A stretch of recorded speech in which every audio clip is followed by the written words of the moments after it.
The following message is being transmitted at the request of the Boundless PodTrap movie review and the guys of the BPT. What you are about to hear contains spoilers to movies. If you don't want to hear these spoilers, please disengage your listening device at this time. If you can't handle those with a possible differing view on a movie, you may also want to disengage your listening device at this time. Stay tuned for a movie review that only the guys at the Boundless PodTrap can give you.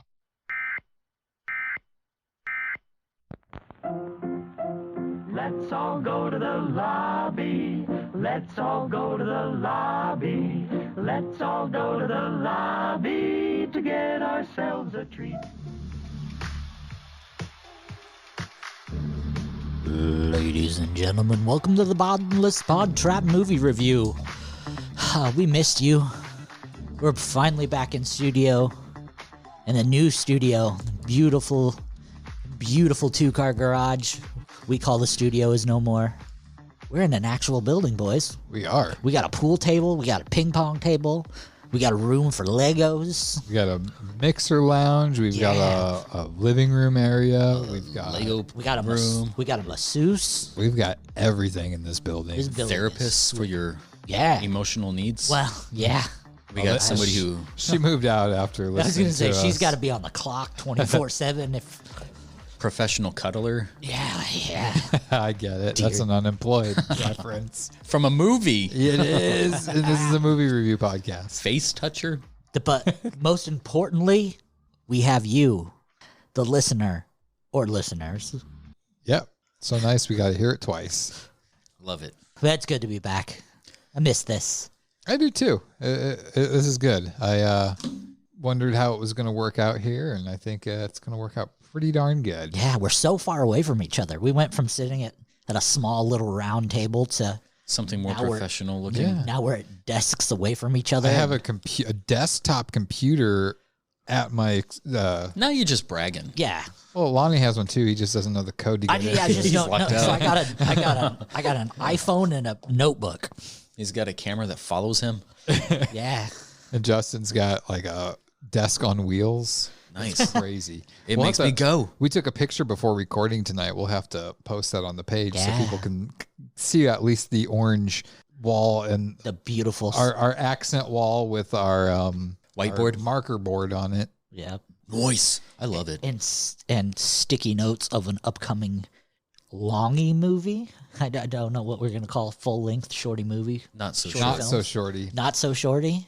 Maybe that's what I should change the name of my dick to. Not So Shorty. Then you'd just be lying. I know. Oh. I'm good at it, though. Being not so short or lying? Lying. Oh, okay. And not so short? Well, I am pretty short. But anyway, we did something a little bit unique for this episode. I picked a movie that none of the three of us have ever seen. I just went on Rotten Tomatoes and went to the 100% movies and grabbed one. So we watched The Evil Within. The Evil Within. Thank you. That was 2017 when that came out. Yeah. I, for some reason, thought this was like one like back in the 90s. Well, it kind of had that feel. Yeah, It it kind of did. had that pacing of like a 90s suspenseful horror movie. But quick synopsis on it. The sadistic tale of a lonely, mentally handicapped boy who befriends his reflection in an antique mirror. The demonic creature orders him to go on a murderous rampage to kill the people he loves the most. Yeah. That's big, short and sweet. That's what this movie was. Yeah. Was that your own or was that IMDb's. All right. Yeah. We stopped doing that. Stars Matthew Berryman, horror icon. Michael. Matthew, his brother. No, of course it's Michael, and I can't read. Matthew McGrory, I think is how last name's pronounced. Yeah. And then Frederick Kohler, or Kohler. I think that's the best way. Kohler. Sounded Kohler. out. And this is one of his only speaking roles, which I was surprised at. Really? Wasn't Yeah. he in Big Fish? That guy? No. Who's the guy in Big Fish? The giant. And then Sean Patrick Flannery, while he's looking that up. Flat out ignored. So No, you were looking it up, and I was I'm just trying looking to keep the pace going. I'm looking up Frederick Kohler. He was in Oz. He Like, that's what I know him from. He's been in a lot of stuff. Holy buckets. Oh, yeah. My goodness. He's he one of started those- in 1981? I was going to say, like, he's one of those guys two? who's like in his mid-40s, but he looks like he's a teenager. Definitely. He was in All My Children, Law and Order, Ally McBeal. Let's get to some movies here. No, that's the TV series. Malcolm in the Middle. Man, he's been in a lot of TV shows. Right. Domino. The movie? Yes. So, like Marvel? Death Race. The Mentalist. Lost. Really? Death Race 2. Law and Order LA. Grimm. Criminal Minds. He did an awesome portrayal in this. He was very believable. I thought so anyways. Yeah, we'll get into that. Yeah. So before we get into that, what do you fellas think? Let's hear some of your thoughts. Let's hear your personal Our reviews of rating. it. Yeah, of it? your ratings on it. So, definitely an interesting. Like I said, looking at the poster of this, I thought this was something from like the 90s, and then I watched the trailer to it. Trailer really didn't grab my attention. When I started the movie, the opening scene of this, I was just like, I don't know about this. But once the movie got going pretty quickly, I think that Frederick Kohler played an amazing role. I think there's a lot of him split person. His obviously his reflection is it's not really him, but it's a reflection of him. It's an evil version, normal version. That's Matthew. That's Matthew McCory. No, that's Frederick. That's Frederick. Matthew McCory is the giant that's in The Devil's Rejects and. Are you sure? House- You got it pulled up there in front of you. $1,000. Frederick Kohler Kohler is is the Dennis. lead. Then I got them two mixed up. Sorry. So yeah, Matthew My McCory. Stay in My your bad. corner. My bad. Stay in your corner. My bad. So, but So I don't have a computer. I just have it written down on a piece of paper. We don't let him have computer privileges since last time. Cut that out. I think that Frederick did an amazing job and a believable job, especially when he was having conversations with himself in the mirror. It was very believable. And then it was just, I thought the movie was very well written. It was one of those easy plots that was easy to follow. They didn't try to throw too much crazy stuff in it. I really enjoyed the movie.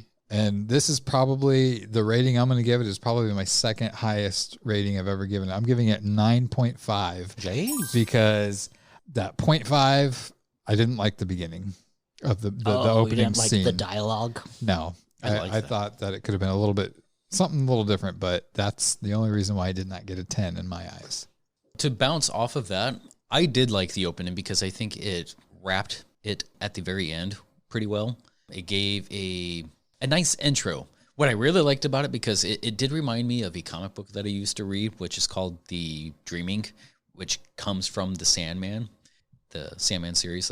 And it showed like the lady with was this his mom or something, or supposed to be his mom at this little dream sequence at the carnival. And the mom had like mouths for eyes. That part was cool. Yeah, it reminded me of the Corinthian character in The Dreaming, and I love that whole. It's a mind fuck sort of a comic story, but yeah, they used a lot of practical effects. The story wasn't too out there, but they did play with some very interesting practical illusions as well, like the use of mirrors and colors. And what I knew about like the background of this, the director. Like, it took him, 15, 16, 17 years, I guess, to make this? Right. It was his Yeah. one and only film Yeah. he ever did. He unfortunately passed away Yeah. shortly after making this 2 film. years before its release, he was passed. It was like, fuck, dude didn't get to see his own work. But I thought it was amazing. Few things that could have used some work, but I would rank it up there at an 8.5. Yeah, this film, I got a love-hate relationship with this film. I have two small complaints about this film. Other than that, I think this film was almost great, almost perfect. I instantly have to take a half a point away because I think Frederick Kohler, I think he went a little too hard R with his acting. I think it could have been pulled back a little bit more. Remote? With his mentally handicapped acting. I think he did it very, very well. But I think in some of the scenes, almost seemed a little overacted. Like, I think he could have toned it back just a little. But some of the best mentally handicapped acted scenes from, like, Billy Bob Thornton in Sling Blade or Tom Hanks in Forrest Gump, Brad Pitt. And Leonardo DiCaprio And anything. eating Gilbert Grape. There's that certain level you can hit and it's great. You just stay there. And any more than that perfect level is kind of, well, maybe that was a tad too much. And there was a couple moments in his acting that were just maybe an 11 where a 10 would have been sufficeable. Like his actions, he didn't need to hold his hands in the hooked position. I think That's just not necessary when the majority of it was off screen and it would zoom out and you could see his hands in the hooked position. The physical... It's not necessary. I thought it was... It's good. Yeah. But it's like I said, when it's off screen, it's not necessary. It could be him getting into character and staying in character. But it's just... I just felt it was a little unnecessary. I thought he's pretty believable because there was a small he's part. There was a absolutely small believable. part of me where I was just like, Man. Is this guy really? Yeah, like, double check it. Yeah, until he switched into like a normal voice. But his voice was the narrator voice as well. Right. Yeah. I think when it comes to acting, like I'm totally fine with that. As long as it's not being... Disrespectful. Yeah. It's very tasteful. Like he's doing it for the character that was created for this. And it's Right. like, dude, like you locked it down. Right. And like I said, fantastic portrayal. The ending was a little meh for me. It was very fast. For a movie that was paced so well to have such a fast ending, I don't know if it was a budgetary issue. They couldn't afford to have a slower ending, or maybe it was the guy who wrote it and directed it. He just ran out of ideas. I think it works with the theme that it finally reveals at the very end as well. Right. We'll get into that too. And it almost felt a little too actiony, which some of those movies tend to be.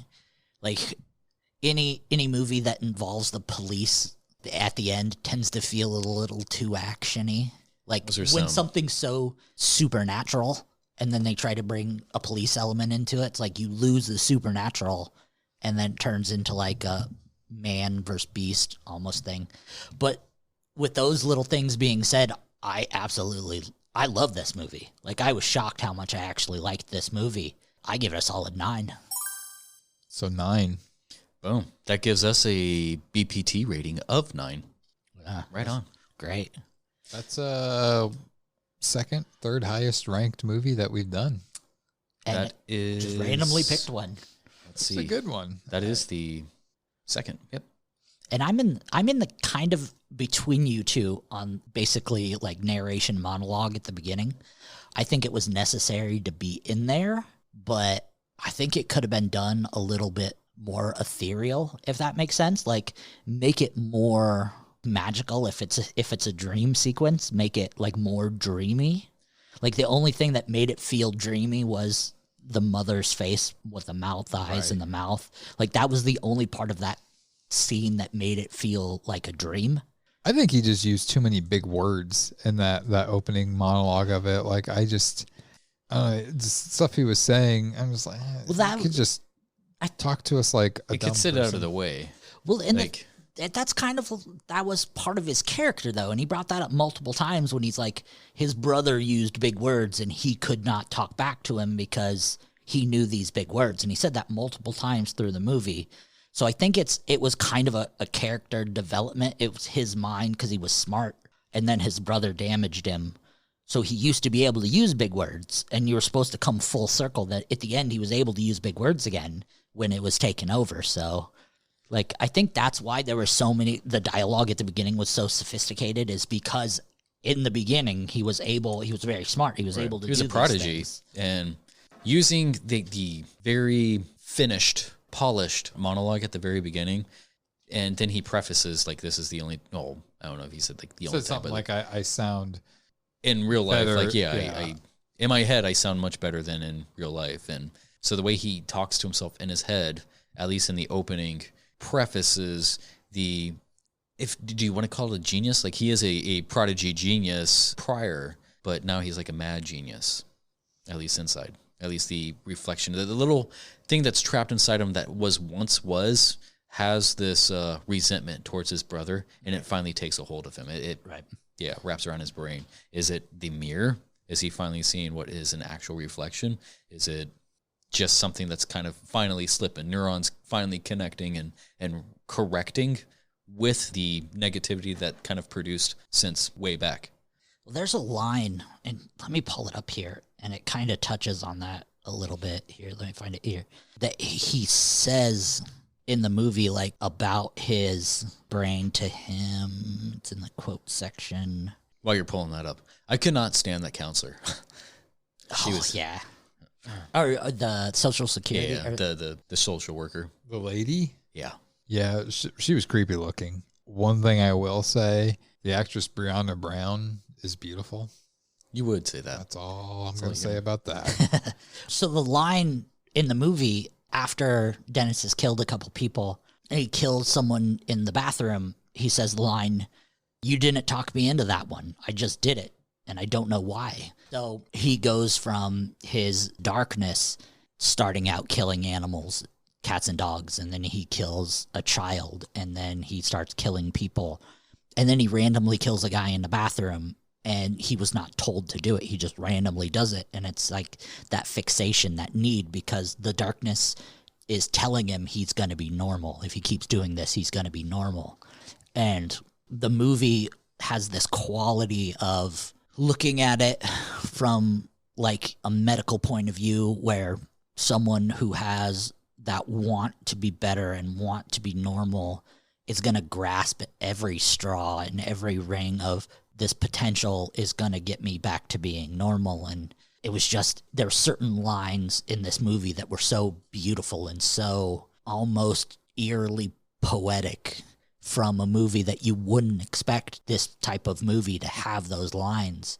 They just hit your heart and hit your soul and just grabbed you. And that was one of those lines.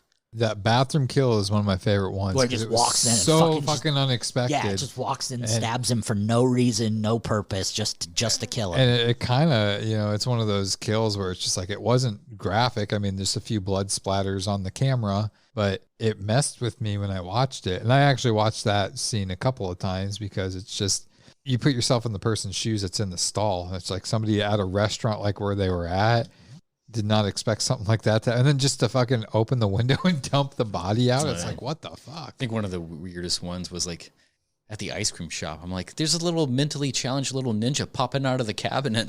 Right. Yeah. Like he does like a little swing flip. There's a supernatural moment in the ice cream shop moment. Like, how does the sink turn on? You clearly can see there's no one around the sink. There's a few. Just his movements of springing, which also kind of plays more into the ending. Right. It's like he's little Spider-Man. Right. The restaurant that they go to, I don't know why, but I love that song that was playing when he goes in there and that creepy animatronic. Like I've been trying to find that song and I can't find it anywhere, Right. but it was just, it fit perfectly.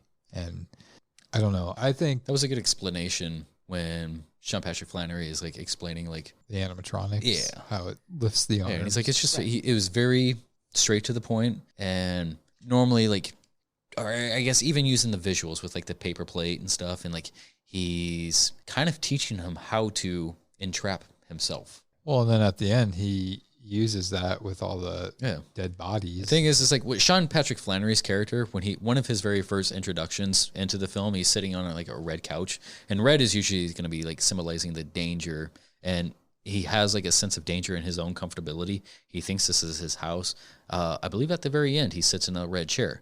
And like red is kind of like the bullseye, the spot that you need to be at, or the target. And just taping them down, or not taping, but gluing them down. Yeah. It's like he's stuck in this trap, in this web, and there's all the animatronics with the wire works. There's that long spiel about being a spider. He had to become a spider, and they eat their own. So he's trying to kill his brother.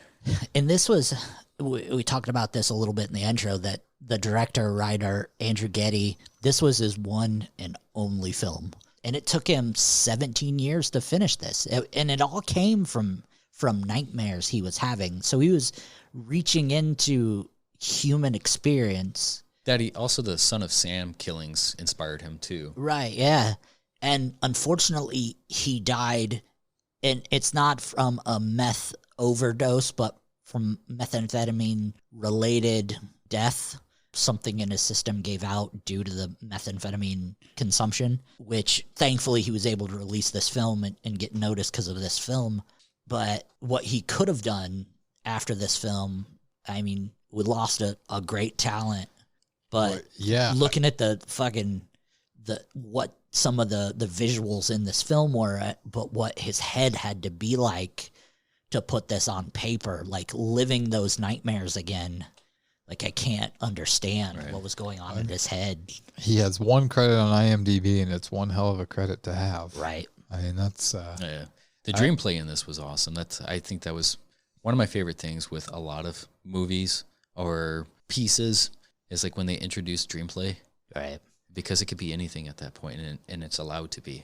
So you have to suppress the realism and go with it. And then you don't know which part is dream play and what not. And then when you're using like cerebral inefficiencies, he's mentally handicapped, so you don't even know which part of that. Like when he wakes up and he's like, how do I know, or like, what is a dream? A dream is something that you tell yourself. And where he's trying that your 2 halves of your head are lying to one half is lying to the other, and he has enough logic to know the difference between it. But this movie was supposed to be titled The Storyteller originally, but I think I like The Evil Within better. Yeah. Although I don't like that it's so much of a fight with the video game. Yeah, that was a great game. Yeah, but researching it was hard. Another one of those great lines in this movie, that life is a story. People think dreams are stories. They seem like stories, but they're not. It's a perfect example of how this movie flows, where the darkness that envelops him and making him do these things actually takes control of him, I guess, later in the film, with switching him with the darkness. It's a very, not a cop-out way, I guess, of saying it, but a great transition way of pulling himself into the mirror and taking the darkness out of the mirror to, like, build to that conflict. Yeah. Like, they did all they could do with Dustin being his handicapped self, but at this time... Dennis, sorry. You are terrible with names on this one. I'm terrible with names all the time. I'm Jeremy. Nice to meet you. When Evil Dennis at this time has already broken the facade of being like an exact copy. He's speaking perfectly. He's acting perfectly. Shit's about to go down, where he exits the mirror and puts normal Dustin into the mirror. That's where I pulled off some points for, is I think it would have served me better if they used more transitions when he goes from mirror Dennis to regular Dennis. It's like he was doing the transitions on camera. I'm like, you could have used that so much better, because you're just watching his face just morph back and forth. Well, I don't know if you want to say morph, but he's purposely going into it. Right. But I think it would have been so much better if there was like some sort of glitch transition or something that, like, I liked one of the original ones where he's moving the mirror back and forth. So you're seeing the one on the floor and then the one on the, well, it would be the ceiling, but the reflection that's on the upwards. But that one was kind of cool. But at the very end, when he's doing all those without much change. Right, in the bathroom mirror where like, that could have been face better. is turning and then, But like, the mirror maze room, that was another place that was really cool. That'd like, be a bitch to film. Oh, absolutely. I mean, like, it's like Enter the Dragon style, but it's on a lower budget. Yeah, if you saw the movie It, they did something like that, and you should check that one out, Jeremy. Yeah, they did. Yeah, I'll watch the original one all day. They did this movie on like a $6 million budget was all. That's what I was looking at. Yeah, but the mirror maze room, that kind of also tacks on to the theme of like the whole spider thing. And I think going deeper with like the whole spider analogy, I mean, like, what other things that have strings is like puppets and spiders. Right. Spiders are more being the one in control, and puppets are the one being controlled. And where he thinks he's the spider, he's actually the puppet. So at the very end, when, the cops come in and he's using all these little animatronics to try to kill the people in front, like his brother and all this, and then he gets pulled out and put into a insane asylum. So he's back into the puppet persona. What I think is crazy is this movie is not rated. Yeah. How is it not rated? Because I don't think it ever had a theatrical release. Even so, to have any kind of release, you have to have a rating, I thought. And I don't understand why it can't get a rating, because, I mean, it wasn't that graphic or anything. Gory but I can see it getting a simple R. Oh yeah, I pull up a picture of that creepy animatronic that's The singing. singing monkey. Yeah, the Pete character, I thought that dude was pretty funny. The one who had the other books. Yeah, Yeah. he looked terrified when they came up, and they're like, "It's so good to see you." And he's like, He looked like he shouldn't too? have been there, and like he just looked like a random person just sitting there in the background. Like he's wearing like a fuck you shirt. Yeah, the fuck you. You can Yeah. only see the CK and the Y. You're like, that shirt clearly says When fuck he you. when Sean Patrick Flannery's character finally gets up and leaves, he's like, "Call the cops," and he's like, "I don't want to." There's two things I remember him in. The first one was one of my favorite TV shows of all time, King of Queens. He played different characters on that show. But then I also loved him in Employee of the Month with Dane Cook and Jessica Simpson. Did you guys watch that one? Yeah. He was the manager of the store. He plays the same character no matter what film he's in. Even this one, he's kind of the same character as he was as the manager of Speedy Mart or whatever it was called. I also noticed the cops, the Sklar brothers, or Sklar whatever. Brothers, yeah.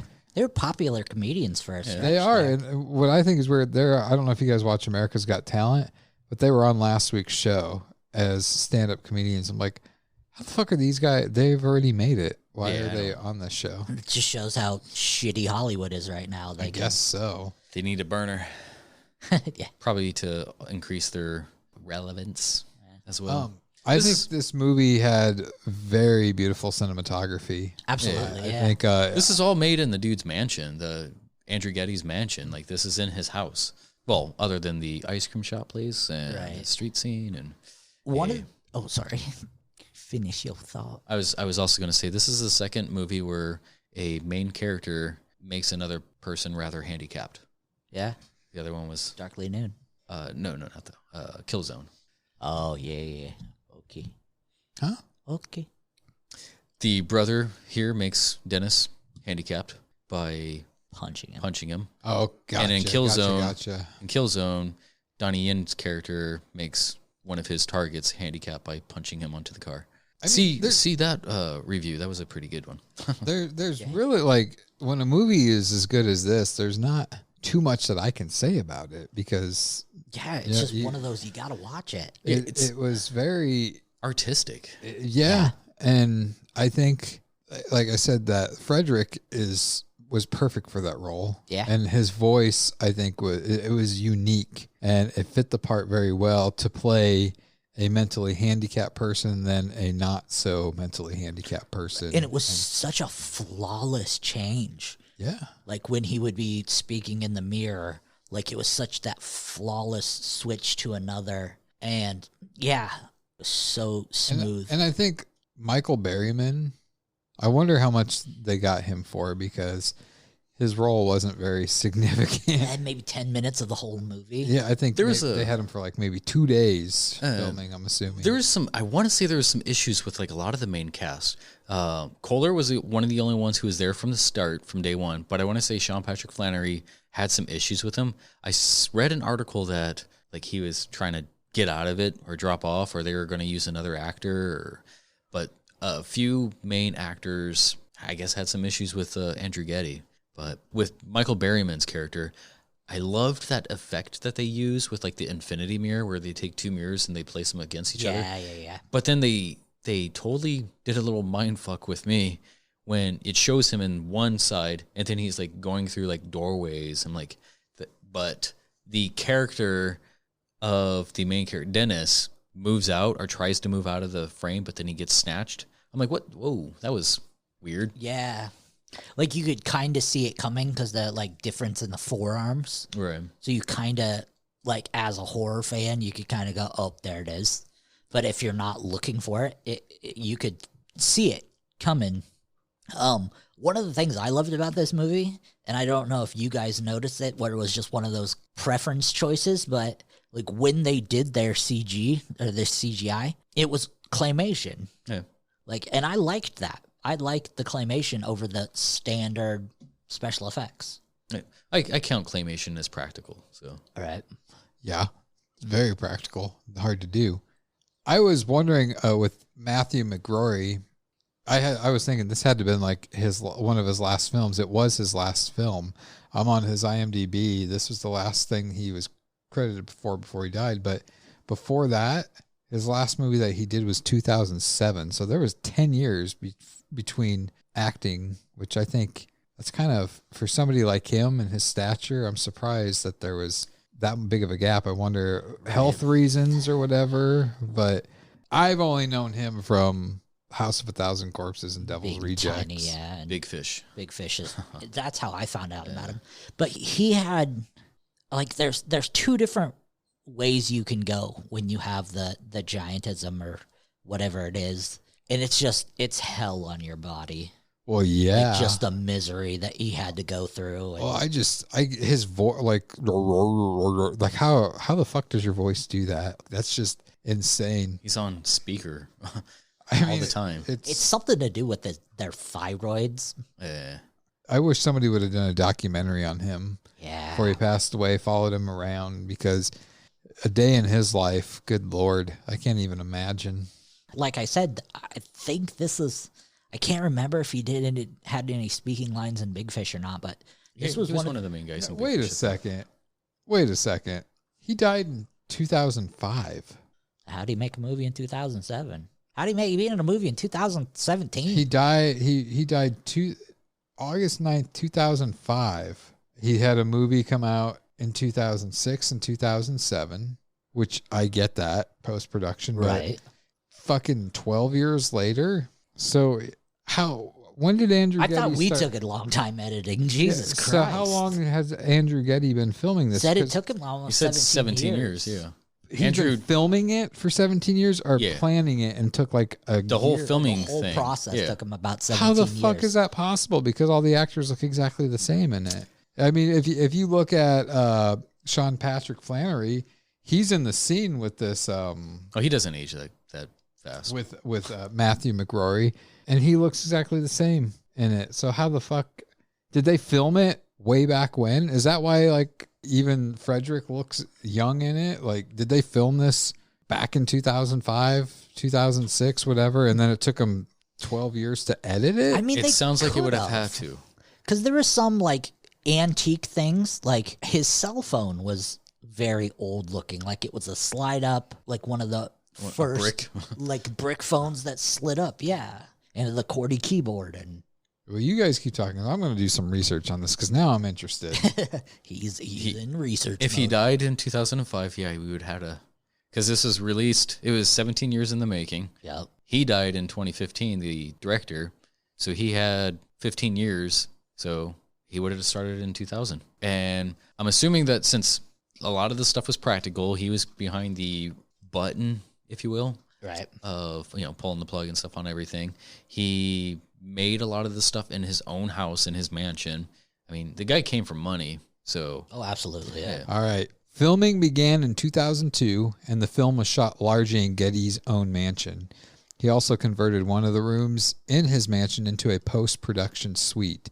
He made his own unique camera rigs, built expensive sets, and with his FX team, he created elaborate animatronic robots, including an octopus that can play a drum kit. The production, however, would stop and start over many years as it was beset with funding issues and conflicts with the cast, including a lawsuit from a studio assistant. The cast and crew went through a number of changes, and according to Kohler, only he and Michael Berryman made it through to the changes. This was the final film featuring Matthew McRory, who appeared in an uncredited cameo from footage shot before his death in 2005. The health conditions of both McRory and Berryman, who has been ill for some years, have slowed down the production, and scripted scenes had to be replaced. Getty continued to work on the film for many years after the filming, creating his own special effects and trying to perfect the film. He died in 2015 before the film was finished, with the coloring and editing not completed. Producer Michael Luceri, who had also edited the film, finished the film. it's wow. Lucetti. That's shut the fuck up. So that's crazy. Yeah. In that time too, Sean Patrick Flannery released Boondock Saints 2, Great movie. Saw, Ding the dong. The Saw, Final Chapter, Devil's Carnival, Phantom.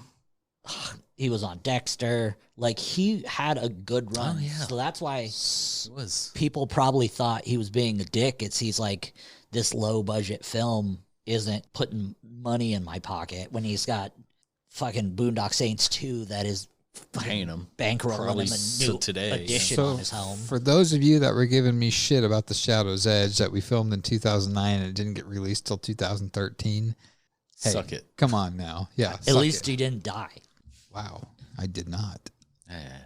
Well, all in all, I thought the movie was a great movie. I really liked the spider analogies, like even at the very end where the brother, what is Sean Patrick Flannery's name in that movie? John? John? John. Yeah. So when he's at the very end, when he comes back to the house and he's like following this string all the way down to the bottom, to the lair, to the center of the web, I really love the play with that. There's bigger themes at play, even using like the themes of like reflections, symbology of what's on the other side of yourself. But great movie. I'm kind of surprised I had the lower ranking from you guys, but I can't believe out of all the fucking movies we'd watched that this one has the least amount of theory in your eyes. No kidding. I was expecting a lot. I wanted to do a second watch with this. I must have got baked or something. Yeah. I'm sure with garlic.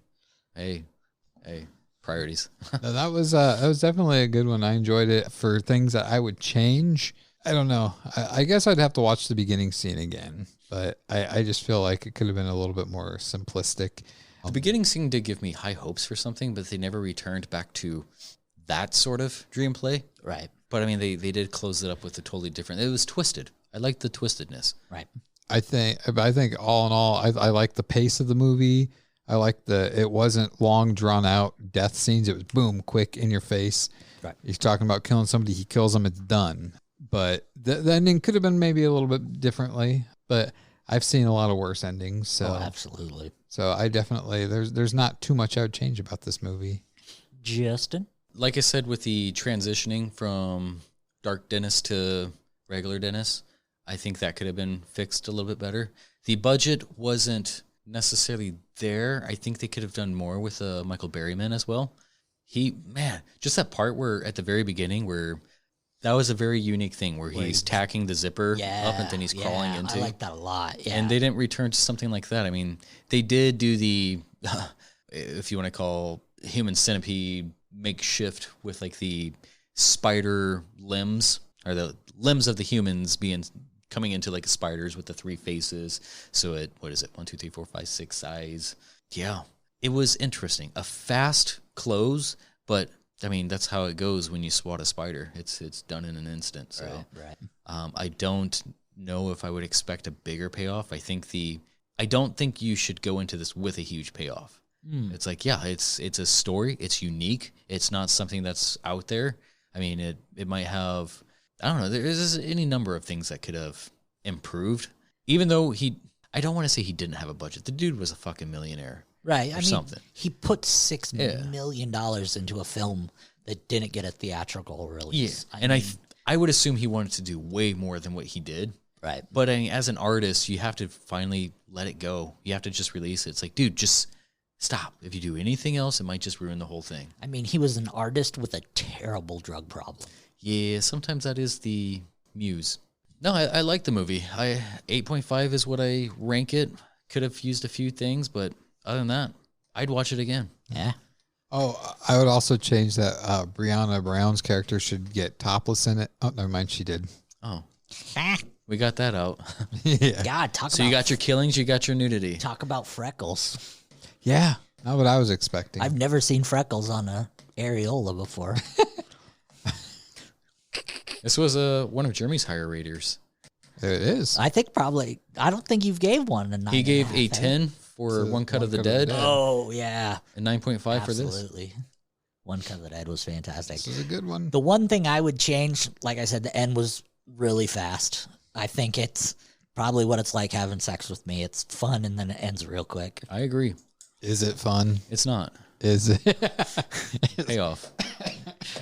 It's like watching a drama. It's disappointing and then you just need tissues when it's over. Ugh. So dirty. Well, next Justin, one. What's your pick? I want you guys to pick.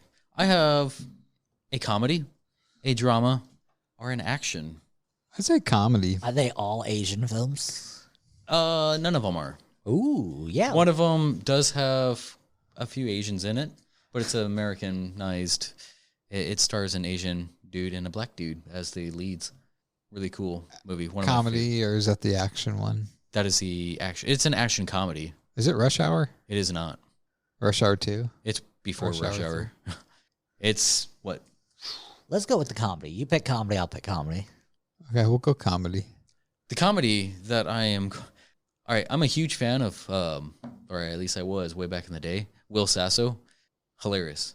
So there's a movie he did called The Legend of Awesomus Maximus. Can we change our votes? You said Will Sasso. I'm like, abort. Hilarious. What? Awesomus Maximus? It's a raunchy comedy. Do you want to go with the action or the other ones? What are the other ones? Do I want to reveal it? Yeah. I'll just let you take it. Do you want to take a mulligan or not? Awesomus Maximus looks like one of those like scary movie, epic movie, like one of those. It's supposed to be parody off movies. of 300. 300, Gladiator. I would say a mulligan. No, let's roll the dice. Yeah. Drama or action? Action comedy. Action, yeah. All right, we're going to watch 1997's Drive. I love this movie. This movie, Oh, is that with that? Kadeem Harrelson and Mark Dacascos. Oh, yeah. I was thinking of with Not that guy. cute guy. Ryan Gosling. 1997. Yeah, not Gosling's Drive. 1997's Drive. Hilarious, funny. Mark Dacascos at his prime. Like, this is probably one of the best movies. I think out of all the movies that I rented when I was at Blockbuster, growing up back in the day, this movie, along with The Crow, were probably my two most rented movies. Nice. You got R.A. Oh, and it got what's her name? Brittany Murphy's in this. She doesn't probably one of her best roles that I can before her passing. So All right. I'll take this over Will Sasso any day. Yeah. Well, if you guys like this podcast or like this episode and you want to watch The Evil Within, you can find it for free on Vudu. It's $3 on YouTube to rent it. If you want I watched it on Tubi for free. You can watch it on Tubi for free. You can definitely pirate it on the internet like Justin does everything. I do not. Fifth. Yes, but his favorite letter is the C. I don't know what that means. Because you're a pirate. Anyway, thank you for listening tonight. We had a fun time. I hope you did too. Fellas, let's wrap it up. Watch movies. Yay. You got to do it again. You can't do it like that. Watch movies. No, don't do the exact same thing again. This guy. This fucking guy. Movies watch. Have a good night. Oh, and in case I don't see you, good afternoon, good evening, and good night. This concludes our broadcast day. Click.